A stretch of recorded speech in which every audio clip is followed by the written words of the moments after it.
Bismillah, alhamdulillah, wassalatu wassalamu ala sayyidina Rasulillah wa ala alihi wa sahbihi wa man walah.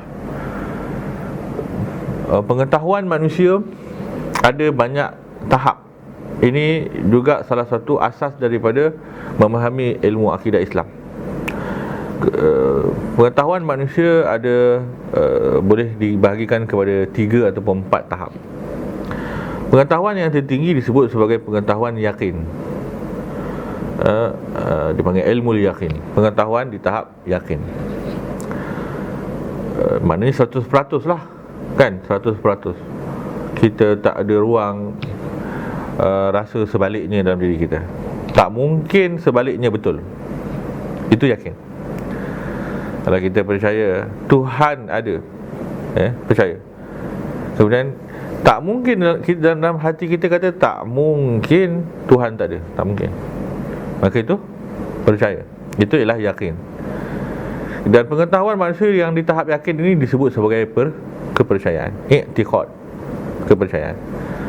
Kemudian pengetahuan yang kedua disebut sebagai pengetahuan sangkaan kuat, ataupun disebut sebagai al-zon ar-rajih, ya, sangkaan yang kuat, zon rajih. Sangkaan kuat ni tak sampai tahap yakin, tapi tak juga sampai tahap ragu-ragu. Tak sampai tahap ragu-ragu. Dia ada lebih kurang atas daripada 50%, tapi bawah daripada 100%. Ini dipanggil sebagai sangkaan kuat. Kenapa dia ada sangkaan kuat?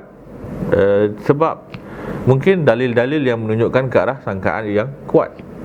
Contoh, ada orang datang ke rumah dia jumpa dengan 10 orang, 7 orang cakap, saya jumpa Kamarul tadi, dan Kamarul kata ayahnya dah meninggal. 7 orang kata ayahnya dah meninggal. Lepas tu ada 3 orang yang datang ke rumah kita kata, tadi saya jumpa Kamarul, dia kata ayah dia tak meninggal. So dekat sini ada 7 orang kata ayah Kamarul meninggal, ada 3 orang kata ayah Kamarul tak meninggal. Jadi dia percaya bahawa ayah Kamarul meninggal. Tapi dia ada tak rasa kemungkinan ayah Kamarul tak meninggal? Ada, berdasarkan perkataan 3 orang ini. Maka yang diterima di hatinya kuat, betul. Sebab 7 orang kata ayah Kamarul meninggal. So dia percaya ayah Kamarul meninggal. Tapi 3 orang lagi kata ayah Kamarul tak meninggal. Saya baru jumpa ayah Kamarul tadi, kan?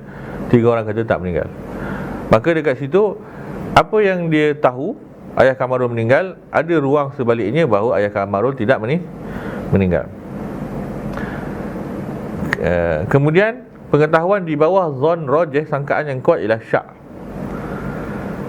Syak ni memang dia percaya sama kuat dengan yang dia rasa sebaliknya pun. Sama kuat. 50-50 lah orang panggil, 50-50. Datang 5 orang ke rumah, kata ayah Kamarul dah meninggal. Datang 5 orang lagi ke rumah, dia kata ayah Kamarul tak meninggal, saya baru jumpa. So sekarang yang cakap, yang kata kuat, yang kata ayah Kamarul meninggal pun 5 orang, yang kata tak meninggal pun 5 orang. Jadi dia percaya ayah Kamarul meninggal pun sama berat dengan dia rasa kemungkinan sebaliknya. Dan dia percaya ayah Kamarul tak meninggal pun sama berat dengan dia rasa kemungkinan ayah Kamarul meninggal. Nampak? Sama berat. Dia akan percaya salah satu je, kan? Dia takkan percaya ayah Kamarul meninggal dan tak meninggal dalam masa yang sama. Takkan macam tu. So dia akan percaya salah satu. Dia akan percaya ayah Kamarul meninggal, tetapi di hatinya ada kemungkinan ayah Kamarul tak meninggal tu sama berat dengan apa yang dia percaya. Ada kemungkinan dia rasa, dia spare juga pengetahuan dia tu. Spare yang sama berat ni disebut sebagai syak. Pengetahuan yang ada spare sama kuat ni disebut sebagai syak. Kemudian di bawah syak ni dipanggil waham. Waham ni sangkaan lemah. Sangkaan lemah ni macam cerita sangkaan kuat tadi, tapi dia pilih untuk percaya yang dalil yang lemah. Maka yang menjadi mustahil bagi dia tu lebih kuat. Yang ada kemungkinan sebaliknya lebih kuat. 7 orang datang kata ayah Kamarul meninggal, 3 orang kata ayah Kamarul tak meninggal. Dia pilih untuk percaya yang 3 orang kata, tetapi dia rasa ada kemungkinan sebaliknya lebih kuat daripada apa yang dia percaya. Ini waham. Orang yang kata ayah Kamarul tidak meninggal 3 orang. Orang yang kata ayah Kamarul meninggal 7 orang, tetapi dia percaya 3 orang. Maka dia percaya 3 orang itu, dalam hatinya merasakan ada kemungkinan yang dia percaya itu salah lebih kuat daripada kepercayaan dia. Maka ini waham. Ini waham. Dia sama macam zon rajih. Kalau dia pilih untuk percaya 7 orang, dia zon rajih. Kalau dia pilih untuk percaya yang 3 orang, dia panggil waham. Tapi kalau datang 5 orang, so dia pilih mana-mana pun dia jadi syak juga. So itu level. Mula-mula 100%, 10 orang kata ayah Kamarul meninggal, dia pun dah tak ada kemungkinan sebaliknya dah. Datang 7 orang, 3 orang kata lain, 7 orang kata 10 orang, 7 orang kata lain, 3 orang kata lain. So dia percaya yang kuat. Maka ini zon rajih. Kalau dia 50-50, itu namanya syak. Kalau dia percaya benda yang lemah, dalam dirinya ada kemungkinan sebaliknya. Macam banyak ateis. Banyak orang yang tak percaya Tuhan, mereka pegang dengan waham. Kerana banyak menunjukkan ada Tuhan, tapi dia pilih sikit-sikit bukti yang dia rasa bukti yang menunjukkan tak ada Tuhan. Ini masalah. Dia alam ini menunjukkan ada pencipta, kepelbagaian alam ini menunjukkan ada pencipta. Setiap sesuatu ada hubungan antara satu sama lain, menunjukkan ada yang menyusun. Tapi dia memilih untuk, kalau Tuhan ada, kenapa ada orang susah? Dia pergi ke bahagian itu. Maksudnya dia pergi kepada, ada juga dia punya asasnya. Kalau Tuhan ada, kenapa ada orang susah? Jawapannya mudah je. Kalau Tuhan tak ada, siapa yang susahkan dia? Kalau Tuhan tak ada, siapa yang susahkan dia? Adakah orang susahkan diri sendiri? Siapa yang susahkan diri sendiri? Tak ada orang nak susahkan diri sendiri. Bila tak ada orang nak susahkan diri sendiri, maknanya ada yang nak susahkan dia. Dan itu masih menunjukkan ada Tuhan. Sebab tu dalil kamu pergi ke situ, bukan pergi kepada tak ada Tuhan. Jadi kebanyakan etis dia akan bersifat dengan waham, kerana dia pergi kepada dalil yang lemah, padahal dalil itu pun masih menunjukkan kepada adanya Tuhan. Maka akidah dalam tradisi Islam, dalam amalan para ulama Islam, akidah perlu bertahap ilmu yang yakin 100%. Ini ialah akidah. Bila kita kata akidah, maknanya kita kata selain segala lain yang kita percaya, tidak ada kemungkinan betul. Kalau orang kata agama lain pun boleh jadi betul, kafir. Hilang akidah dia. Tak, dia kata saya Islam ni, tapi orang lain pun betul. Nauzubillah. Kan? Apa yang betul maksudnya? Tuhan selain Allah ni betul, kafir. Saya tak kata betul, tapi saya kata ada kemungkinan, kafir. Kerana akidah dia mesti yakin. Mesti yakin. Tak boleh di bawah itu. Tak boleh ada kemungkinan mengatakan bahawa agama lain betul. Kalau kita tak nak menyalahkan dengan lafaz kita, itu masalah lain. Kan? Nak jaga keharmonian, tapi di hati kita kena yakin bahawa itu bukan kebenaran. Itu masalah iman lah. Masalah iman, masalah pembenaran di hati kita.